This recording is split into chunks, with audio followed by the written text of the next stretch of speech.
ছুটির দিন মানেই মাংস ভাত। আর সেটা যদি হয় খাসির মাংস, তাহলে তো কথাই নেই। এখানে আমি পেঁয়াজ, রসুন, আদা, লঙ্কা সব ভালো করে কেটে নিয়েছি। মাংসও ভালো করে ধুয়ে নিয়েছি। নিয়েছি কেটে আলু। এবার কড়াইতে তেল গরম করে আলুগুলোকে লাল করে ভেজে তুলে রাখবো। মাংসের মধ্যে আলু কার কার প্রিয় একটুখানি কমেন্ট করে জানাও। কড়াইতে তেল গরম করে তেজপাতা, শুকনো লঙ্কা, গোটা গরম মশলা আর জিরে ফোড়ন দিলাম। এই রান্নাটা একটু অন্যভাবে করছি, এটা আমার শাশুড়ি মায়ের থেকে শেখা। এরপর এর মধ্যে দিয়ে দেব ছুলে রাখা গোটা রসুনগুলো একটু নাড়াচাড়া করেই এর মধ্যে মিশিয়ে দেব কুচনো পেঁয়াজগুলো। রসুন আর পেঁয়াজটা খুব ভালো করে ভাজতে হবে। আমি কিন্তু মাংস ম্যারিনেট করে রাখিনি, আমি একটু অন্য প্রসেসে রান্না করছি। আমার এই প্রসেসটা যদি তোমাদের দেখে ভালো লাগে, তোমরাও ট্রাই করে দেখতে পারো। এরপরে দিয়ে দিচ্ছি কেটে রাখা টমেটো ও কাঁচা লঙ্কা। হ্যাঁ, আমি একটু বেশি করেই কাঁচা লঙ্কা দিলাম, মাংসটা একটু ঝাল ঝাল হলেই বেশ ভালো লাগে। মশলা নরম হয়ে আসবে, ওই টাইমেই আমি দিয়ে দেব আদার পেস্ট এবং লঙ্কার পেস্ট। দুটোকেই ভালো করে মিক্স করে নেব।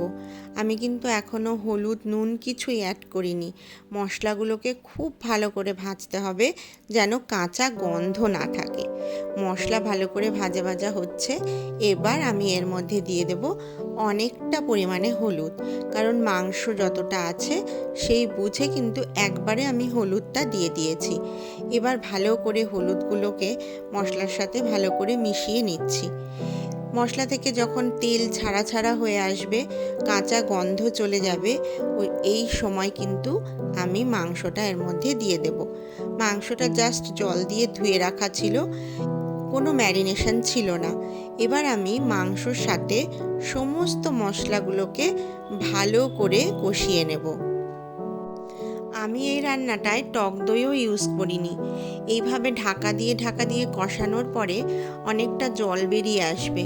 সেই সময় আমি দিয়ে দেব আন্দাজ মতো নুন এবং গোটা রসুন। মাংসতে গোটা রসুন খেতে কার কার ভালো লাগে? আমার তো খুব ভালো লাগে। মাংসর থেকেও বেশি আমার মাংসের ঝোল, আলু আর এই রসুন ভালো লাগে।